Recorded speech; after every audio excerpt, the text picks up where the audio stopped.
சின்ன வயசுலேருந்தே அவனுக்கு மாஸ்னா ரொம்ப பிடிக்கும். அப்படிப்பட்ட நான் சொல்லியிருப்பேன், ஒருவேளை நான் பெற்ற பிள்ளையை பற்றி என்ன பேசுன்னு தெரியல.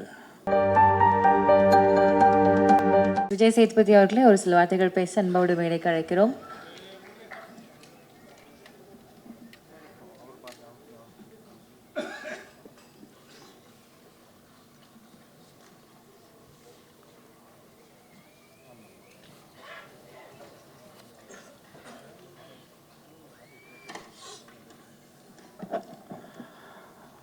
முதல்ல இங்கே வந்திருக்க எல்லாருக்கும் வணக்கம். நிஜமாக எனக்கு என்ன சொல்கிறதுன்னு தெரியல. என் படம் நான் கூட ஏதாவது பேசுவேன், நான் பெற்ற பிள்ளையை பற்றி என்ன பேசுன்னு தெரியல.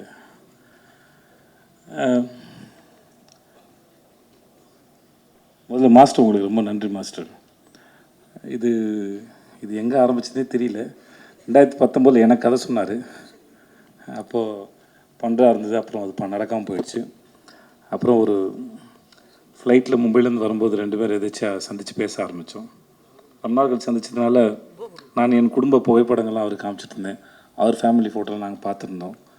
அப்புறம் ஜவான் ஷூட்டில் அவனை பார்த்தாப்புல. மகாராஜில் எனக்காக வந்து ஒர்க் பண்ணி கொடுங்கன்னு. எந்த இடத்துல அவனுக்கு பிடிச்சதுன்னு தெரியல. எனக்கு கதை சொல்லும்போது கதை ரொம்ப நல்லா இருந்தது. சரி, என் வீட்லேயும் அந்த வயசில் ஒரு பையன் இருக்கானே, இவர் எது சொல்லவே இல்லையே அப்படின்னு நினச்சேன். சரி, ஓகே அப்படின்னு விட்டேன் நான். அப்புறம் செட்டில் வச்சு தான் சொன்னார், உங்கள் பையன் கரெக்டாக இருப்பான்னு நினைக்கிறேன்னு. எனக்கு ஒரு மாதிரி சந்தோஷமும் இருந்தது, ஆனால் பயமும் இருந்தது. ஏன்னா அது அவன் எப்படி பண்ண போகிறானோ, இல்லை அவன் அப்போ தான் காலேஜ் படிச்சுட்டு இருந்தான், அப்போ தான் சேர்ந்துருந்தான். பட் எதுவாக இருந்தாலும் எனக்கு என் பையனுடைய முடிவுகளை அவனே எடுக்கணும் தான் நான் விரும்பினேன். நான் அது இன்னும் அவருக்கு ஒரு முறை 14 வயசு இருக்கும்போது சின்பாத் படம் அடிக்கும்போது, இப்போ ஏர்போர்ட்டில் மற்ற இடங்களில் அவனையே பழக விட்டேன். அவனே வந்து சொன்னான், அப்போ நான் இன்னும் வளரலை, என்னை தனியாக விடாது அப்படின்னு அவனே வந்து என்கிட்ட சொன்னான். இல்லைடா, அது பழகிடும்னு நான் நினச்சேன். ஏன்னா எங்கள் அப்பா என்னை அப்படி தான் வளர்த்தாரு. ஸோ அதனால் அது ஹெரிட்டரியாக வர ப்ராப்ளம் நினைக்கிறேன் நான். ஸோ இந்த விஷயத்தை அவனே ஹேண்டில் பண்ண தான் நினச்சேன். ஸோ அவனும் கதை கேட்டான், மாஸ்டர் சொன்னாங்க, ரொம்ப பிடிச்சிருக்குனாங்க. இப்படி தான் இது ஆரம்பிச்சது. மற்றபடி அதுக்கப்புறம் நாங்கள் 2 பேர் எதுவும் படத்தை பற்றி பெருசாக பேசிக்கல. ஏன்னா நிறையா பிறந்ததும் நிறையா பேசியிருக்கோம், வாழ்க்கையை பற்றி பேசியிருக்கோம், படிப்பை பற்றி பேசியிருக்கோம், நிறையா பேசியிருக்கோம் 2 பேரும். நான், என் பொண்டாட்டி. சில சமயம் எங்கள் வீட்டில் உட்காந்து பேசுகிறது வந்து 1 மணி நேரம் கான்வர்சேஷனாக ஓடும். நான் நடித்த வேலை பார்த்த அனுபவங்களை உட்காந்து வீட்டில் பேசுவேன் நான். சில சமயம் வந்து சில சீன் பண்ணது, அதோடய எக்ஸ்பீரியன்ஸ் ரொம்ப நல்லாயிருக்கும், ஒரு ஐடியா வந்தது நல்லாயிருக்கும். அது நான் என் குழந்தைங்களோட பகிர்ந்துக்க ஆசைப்படுவேன். ஏன்னா என் தொழில் சினிமா தான், நான் அங்கே தான் வேலை பார்க்குறேன்.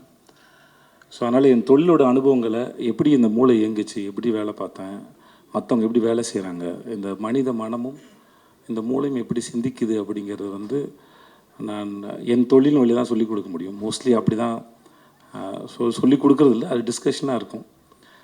சொல்லுவேன் நான், எனக்கு பொண்டாட்டி பிள்ளைங்க இருக்குது, வேலை இருக்குது, கடன் சுமைகள் இருக்குது, அப்புறம் பாதுகாப்பு சார்ந்து நிறையா சிந்திக்க வேண்டியது இருக்குது. ஆனால் குழந்தைகளாக இருக்க உங்களுக்கு எந்த பாரமும் இல்லை. அதனால் நான் பேசுகிற கருத்துக்களை கேட்டு உங்களுக்கு ஏதாவது கருத்து இருந்தால் கூட என்கிட்ட பகிர்ந்துக்கோங்க, அது எனக்கும் உதவியாக இருக்கணும் அப்படின்னு ஒரு ஜனநாயக முறையில் தான் டிஸ்கஷன் இருக்கும் மோஸ்ட்லி. அது ஒரு வயசுக்கு மேலே அப்படி தான் வச்சுக்கிட்டேன். ஸோ அதனால் அவனுடைய விஷயங்களில் வந்து அவன் தான் தேர்ந்தெடுக்கணும், அது அவன் தான் முன்னாடி எடுத்துகிட்டு போகணும்.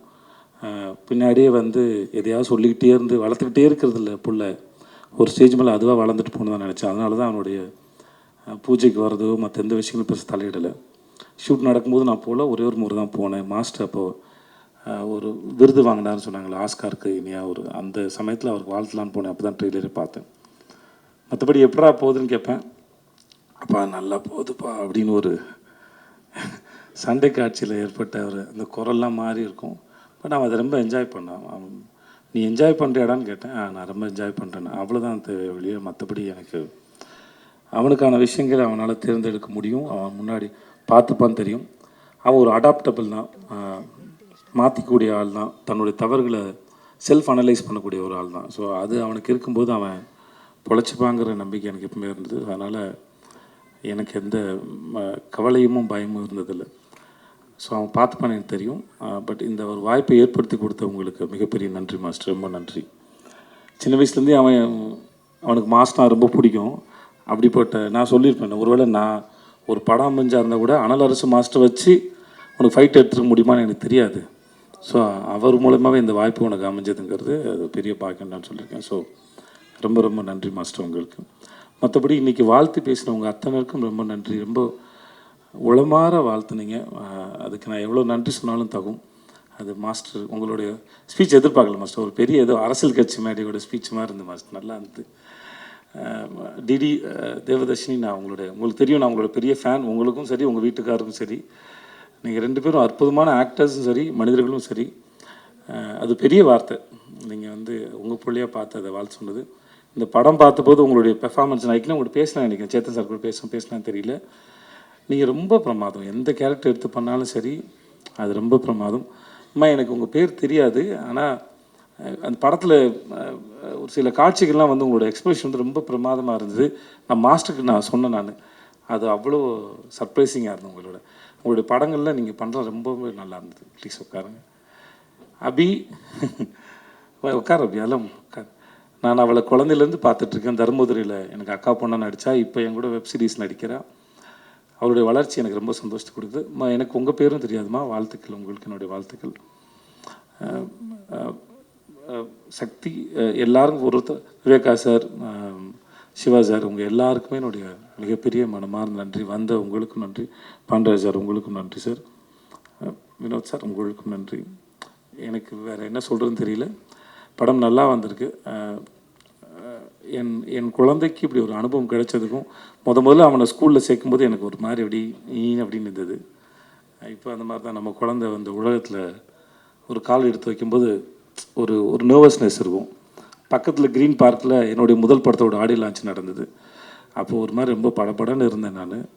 இப்போ அதை விட பல மடங்கு படபடன்னு இருக்கேன். பட் ஆனால் ரொம்ப சந்தோஷமாக இருக்கேன். ரொம்ப நன்றி வந்தவங்க அத்தனைக்கும். இந்த நாளுக்கு ரொம்ப நன்றி. Thank you so much. இது என்னோட என் பொண்டாட்டிக்கு இது ரொம்ப பெரிய சந்தோஷம்.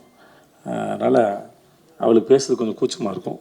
அதனால் அவளுக்கும் சேர்த்து நான் நன்றி சொல்லிக்கிறேன். என் மகளுக்கும் சரி, இவங்க எல்லாருக்கும் சேர்த்து நான் அவங்க எல்லாருக்கும் நன்றி சொல்லிக்கிறேன். Thank you so much. தேங்க்யூ.